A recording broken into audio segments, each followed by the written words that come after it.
Hey, this is Michael Troy from the American Revolution podcast. Today we're in front of Fort Necessity, which is in southwestern Pennsylvania. This is where George Washington effectively began the French and Indian War. In 1753, 21-year-old George Washington was tasked by Governor Dinwiddie of Virginia to come up to this area and further north to tell the French, who were moving south from Quebec, to get out of Virginia's territory. Washington only came up with one or two people. He made it up to the French fort.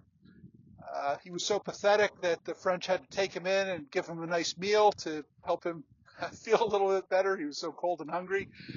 The French politely told him that no, they would not be leaving and that he should leave French territory as quickly as possible. So Washington was simply a messenger at this time. He went back to Virginia, told Governor Dinwiddie what was going on. The next year, 1754, George Washington, as a colonel of the Royal Militia, came up from Virginia to this area, and he decided we're about maybe 30 or 40 miles south of Pittsburgh right now, that this area would be a good place to set up his base of operations. Now, the Virginians had tried to build a fort at the confluence of the Monongahela and Allegheny rivers, where they form the Ohio River. That is the area that is today Pittsburgh. The Virginians were trying to build a fort there based on Washington's recommendation. The French came down and chased the British off before they could build much of anything. The French then built a fort on that very same spot, which they called Fort Duquesne, named after Governor Duquesne of Quebec. Washington's job was to get the French back out of there and retake the fort for the British and claim this entire region for Virginia. Washington got up to what is today called Great Meadow. Really didn't have a name back then because only Native Americans lived around here, and we don't know what they called it.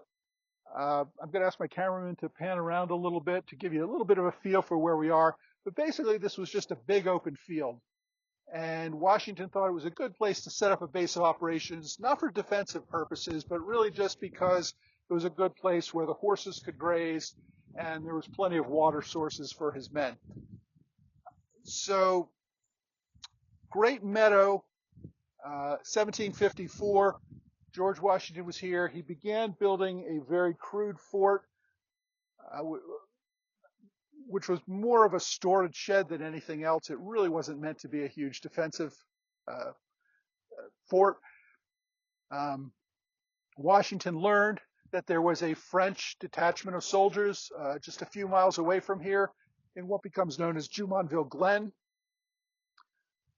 Washington takes a group of men, including Indians led by Tanaquesan, excuse me, who's also known as the Half King. What happens in Jumonville Glen is a dispute to this day. The French say that the Virginians fired on them without any warning. The Virginians say that the French sounded the alarm and began taking up defensive positions and shot first. Whoever shot first, the Virginians quickly overtook the camp and killed several Frenchmen, including the commander, Jumonville. Washington figured that the French would be angered by this and would soon send out a much larger force from Fort Duquesne after him.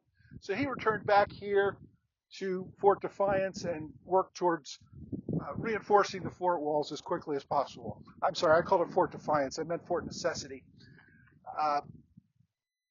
And began building this fort as quickly as possible. The French did, in fact, send a very large force of about 600 soldiers and Indians against the British task force. They were led by the half-brother of Ensign Jumonville, who was killed by Washington's men. Because this fort is not in a very good defensive position, you can see the walls are only about 7 feet tall. There are gaps between the wood. And Washington maybe had 300 or 400 soldiers. There's no way you could probably fit more than 40 or 50 men behind the walls. So most of the men were just hiding behind these low embankments surrounded the fort. It was raining horribly. The ditches got filled with water. The men hadn't eaten in over a week. They were cold, wet, tired. There was no way they could hold out for very long. main reason Washington had stayed here is that he wanted at least some defensive position as opposed to being caught out on the open road where he could have been ambushed and his men massacred. The fort did serve a minimal purpose, which was it did prevent them from being overrun and massacred very easily. Instead, the French sent in a delegation, said, if you surrender, we'll let you keep your personal arms and return back to Virginia, but get out of our French territory. In addition to that, Washington had to sign a, quote, confession, which essentially said that he was responsible for the death of Ensign Jumonville and the French soldiers. The actual language of that treaty or that confession said that Washington assassinated Ensign Jumonville. Washington later said he thought he was being responsible for the death of Jumonville. In any event, the French later used Washington's confession as justification for starting the French and Indian War and beginning a full-scale war in this area. So Washington started the French and Indian War, which became the 7 Years' War in Europe. And of course, all of that eventually led to the American Revolution. So if you want to know where the independence movement really got its start, it's here in southwestern Pennsylvania at a tiny little fort known as Fort Necessity. If you're interested in learning more, please subscribe to my podcast. The American Revolution podcast is available for free wherever you enjoy your podcasts. Thanks again for joining the American Revolution podcast.